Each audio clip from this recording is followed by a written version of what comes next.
Ever noticed how people who think they're in control are usually the ones who look the most exhausted? You can see the tension in the posture, the way they fight gravity like it's a personal enemy. We call it being strong, but really it's just fear dressed up in a power suit. The thing is, rigidity isn't strength, it's resistance. And resistance is your nervous system clinging to the illusion that life should stay still. But life doesn't stay still. It bends, it flows, it breaks and reforms. And when you stop fighting the flow, you don't lose control, you gain rhythm. So let's talk about what happens when the control freak inside finally learns to dance. Rigidity doesn't just show up in your body, though your jaw, neck, and lower back may beg to differ. It shows up in how you plan your day, how you communicate, and how you grip onto outcomes. You tell yourself, if I just hold it together, it'll all work out. But that holding it together energy is precisely the reason why everything stays tense. Ever tried to control a wave? You can't. You just end up drenched and furious at the ocean. I was that person who cursed the pavement if I tripped up, as though the world should apologize for catching me off balance. In relationships, rigidity sounds like, I'm fine, or my personal favorite, this is just who I am. And anyone trying to tell someone else how to feel? Well, that's just another control freak in disguise. It's the ego fighting for dominance while the heart quietly whispers, could we please be water again? So let's play detective for a moment. When did you first learn that bending meant breaking? Who taught you that adaptable meant the same as being weak? Somewhere between childhood rules and adult routines, you might have swapped authentic rhythm for emotional obedience, and your body remembered. Psychologically, flexibility is plasticity, your brain and body's ability to reroute, to adapt, and to choose new patterns. But plasticity only activates when we feel safe, and safety begins with permission.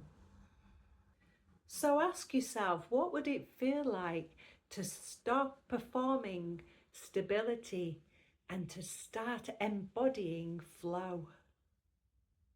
What would your nervous system do if you said, it's okay not to know?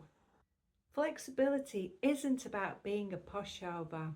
It's about being in rhythm with reality and knowing that, like jazz, the beauty is in the improvisation. Imagine a willow tree beside a river. Every season, storms test it. Wind bends its branches, water floods its roots, and still it stands. Not because it resists the storm, but because it moves with it. Now imagine being that willow, feeling your emotions move through you like wind through leaves. No need to block, label, or control. Because the willow knows something the oak forgets. Flexibility isn't fragility, it's faith. Faith that what bends will rise again. So next time life pushes, try whispering, I'm willing. You might just hear your body sigh with relief. Somewhere in that space between tension and trust lies your sweet spot, sacral rhythm, the place where emotion becomes motion again. You may have spent years armoring yourself with control, schedules, rules, nicely labelled boundaries that are really just walls with polite signage.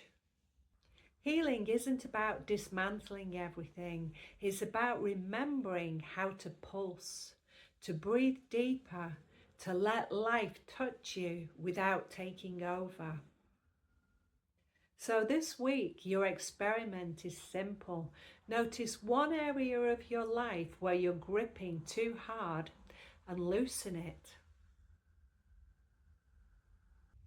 Breathe into that space and whisper, I don't need to hold, I can flow. Because flexibility doesn't erase discipline, it gives grace.